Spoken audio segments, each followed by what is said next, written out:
Hey guys, it's Tori, Fox and Hazel, and I'm super excited to be starting this new series. I'm going to be doing a calendar, my own sort of art journaly mixed media calendar, and my plan is every month to share a video of you guys, or share a video with you guys of me making my monthly pages, or calendar pages, if you will. And I'm going to apologize up front. For some reason my camera didn't want to automatically focus, so it sort of comes in and out, and I try to correct it as best I can and catch it. So I apologize if there's a couple spots that it's out of focus. So this calendar I have here that I'm using, this is the SRM Stickers keepsake calendar. I believe it's 8 inches by 8 inches. It's like a scrapbooking, memory making calendar. My mother-in-law gifted me one a few years ago, and then I didn't really do a whole lot with it, but then it also gave me the idea to do this, to do sort of like a mixed media kind of type calendar. So what I'm using here is just some black alpha stickers just to put Jan for January. You could use whatever. I used regular stickers. I probably should have used like vinyl ones. You'll see later that they don't come off great. They come off eventually. They're just kind of a pain in the butt to use. And so what I'm doing here is I'm using some heavy body acrylics. These were new to me actually. One of the girls or women, through Get Messy, had a hookup for some iron lac paint supplies. And so I put in a big order with her, and she shipped it to me all the way from Australia. And so this is kind of my first time playing with them actually when I did this calendar. So I believe the colors I'm using here are ocean green, and then turquoise, and then this is just Liquitex light permanent blue, and I'm just starting the background here. I kind of went with like an oceany blue green for the January. I don't know why. For some reason it seemed appropriate for the beginning of the year. Maybe it's like blue is like refreshing. Maybe that's what it could be. I don't know. Anyway, so I'm just doing my usual mashing of colors together in the background here, and I quite like these iron lac paints. Actually, they dry super matte, which I love, which means there's less sticking and there's no sheen if that's not what you're into, and I quite like it. And so I'm just using some white gesso to sort of tone down that blue-green a bit, which I like. Actually, I think here's gonna be like a really long part where I just mess around with the background to get it like just right. We've all been there when you put like 14 layers on because you liked it, and then you did one thing and then you don't like it, and then you do another thing and then you don't like it, but you liked it like that, so you go back and do it again, and so yada yada. Anyways, if you don't know how to start an art journal page either, like if you're looking at a blank page going like, I don't know what to do, this is like a fail safe. If you just start picking colors that are complementary, or ones that are, I cannot remember what the appropriate art term is, but basically like if you pick blue, pick the colors that are on either side of the color wheel to it, so they're all like the blue-green family, or like all yellows and oranges, or red-orange. If you do that, then they always kind of end up looking nice because they all complement each other. And so what I'm using here is actually more iron lac supplies, but this is their fluid acrylics. So they're super, super fluid. So they're basically like if you've ever used, I believe it's Golden high flow acrylics. This is the same consistency. It's high flow. It's meant for like airbrushing and refilling paint pens, and it's super runny and really, really opaque. At least this shade was, and I really liked it. And so here you go. There's that. I ended up using it. So that's Golden, I believe, high flow. Where's the liquid? No, it's Golden. Anyways, and that's turquoise. I think it's like a phthalo green shade. I don't know. You think I should know these things, but I don't. And so now I'm just making some marks. But yeah, this iron lac stuff's really cool. You can kind of see the colors kind of separated when I used it. What happened was that it got shipped from Australia, and I'm in Canada.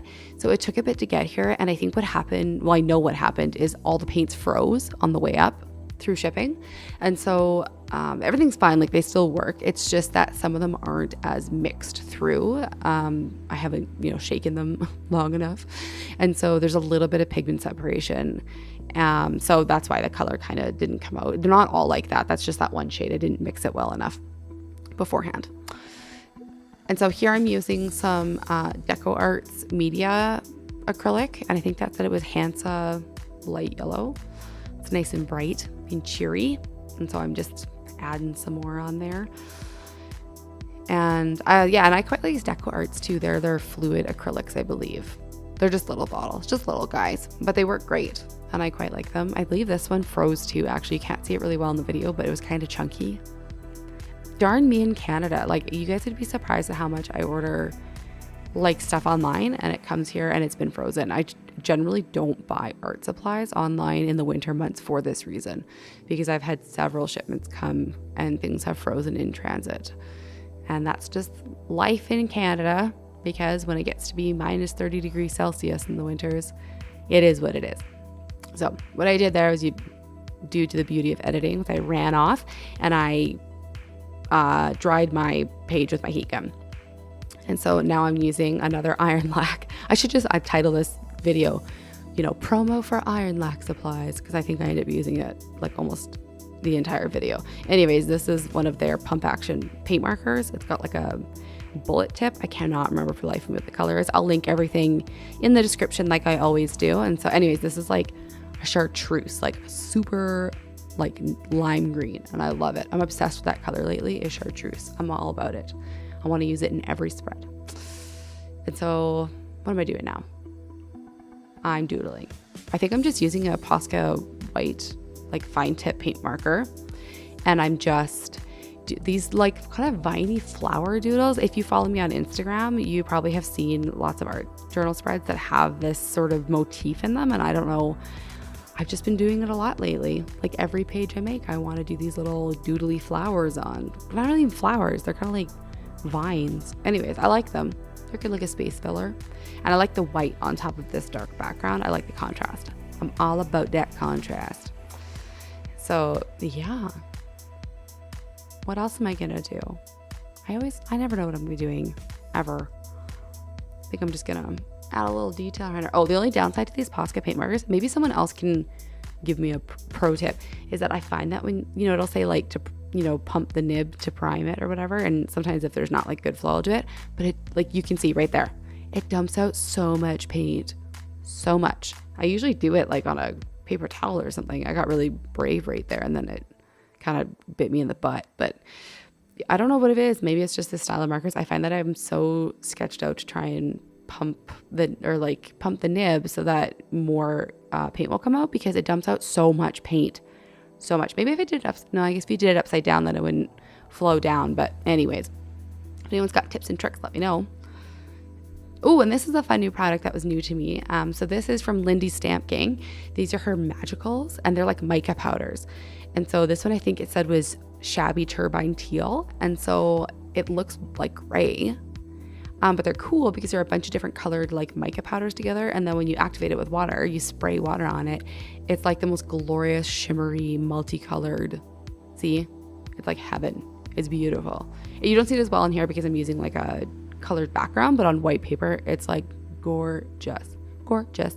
I have more stuff from their lovely company on the way, and I'm excited to use it. I've been seeing these magicals on other people's art journal spreads on YouTube, and I've been like obsessing over them, like low-key stalking people watching them because I just want them, and I finally got some, and they're amazing. I think this was from the industrial set.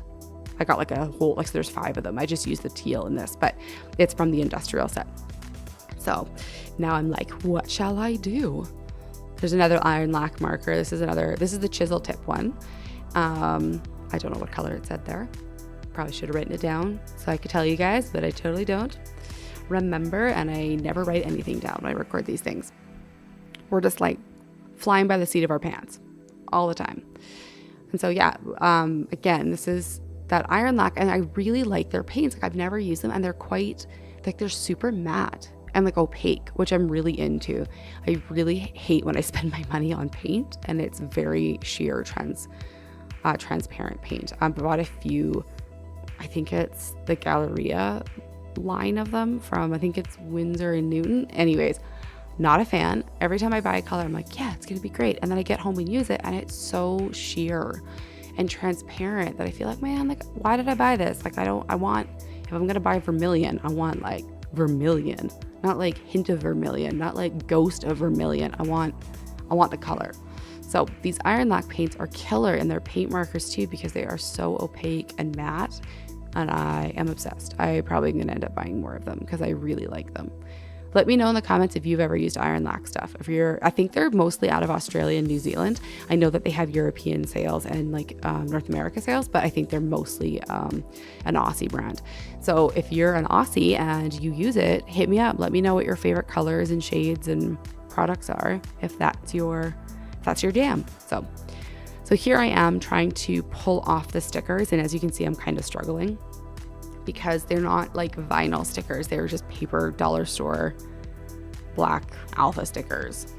That's also a tip. If you are like me and you hate spending money on certain supplies, try your dollar store. I find that dollar stores these days have like stepped up their game. I'm actually surprised at how much like cool kind of like scrapbooking, crafty, even like cool wrapping paper that they have. At least ours. I'm in Canada, so our chain is called Dollarama. Nothing's actually $1 anymore, but I digress. They still seem to be like upping their product game because I have found so much cool stuff there lately. Like I just went and did my Christmas shopping. By the time I post this, it'll have been like a couple weeks ago, but I did my Christmas shopping like for decor and stuff, and I went to the dollar store to get Christmas decorations, and they had like an entire wood alphabet set. Like, I'm not kidding. Like an hour later, I went to Michael's and saw almost the exact same one for $16 at Michael's, and I got it for $2 at the dollar store. And they're great because you can paint them and add them to any mixed media projects or any kind of DIY stuff or art journal pages, and they were literally a fraction of the cost. So go to your local dollar store. Maybe that would be a fun video to do like a haul of like art journaling supplies I found at the dollar store. Ooh, tell me in the comments if you'd be into that. Would you be into an art journaling dollar store supply run? Because I would be super into that. So hit me up in the comments. Let me know. So what you can see here is I'm just going back in with more stuff to add more details. I'm using that Hansa yellow to go over top of those turquoises. And it kind of makes like a chartreuse kind of vibe. And I'm into that, obviously. And then it ran off and dried it, came back. And now what do? I don't know. I'm fiddling with something. Why did I not edit this out? I don't know. Always fiddling with a paint marker.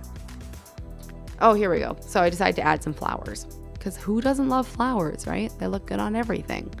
So I just did some quick sketches of some flower outlines. I didn't color them in, I don't believe.